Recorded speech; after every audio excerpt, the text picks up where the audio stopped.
इसी पर बात करेंगे। वॉशिंगटन डीसी से हमारे साथ मौजूद हैं अनवर इकबाल साहब। अनवर इकबाल साहब, बताइएगा, ये तो महदूद फौजी कार्रवाइयों की बात शुरू हो गई है वहाँ पर बाखबर जराइद के अंदर।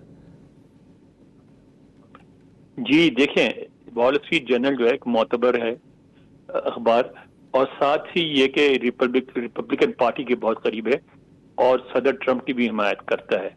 तो उसकी वजह से ये बात तो कही जा सकती है कि उनके जो ज़राए हैं वो मोतबर ही होंगे और उनके ताल्लुकात अंदर तक हैं एडमिनिस्ट्रेशन में।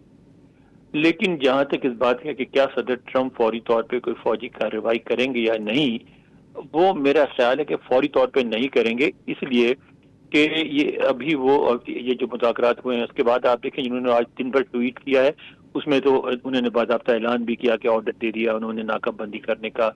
एक तरफ से ईरान रोकेगा, एक तरफ वो रोकेंगे। उन्होंने ये भी कहा है कि जो भी शिप अगर ईरान को पैसे दे के आएगा तो उसको हम खुले समुद्र में कहीं भी डुबो देंगे। लेकिन साथ साथ हर एक ट्वीट के बाद दूसरी ट्वीट में भी ये कह देते हैं कि मुझे यकीन है कि हमने जो तजावीज़ दी हैं उस पर ईरान ज़रूर जवाब देगा उसका और बात आगे बढ़ेगी। तो मेरा ख्याल ये है कि इनका ये तरीका होता है नेगोशिएशन का, सदर ट्रंप का इस तरह करते हैं, धमकी भी देते हैं और सहलाते भी हैं।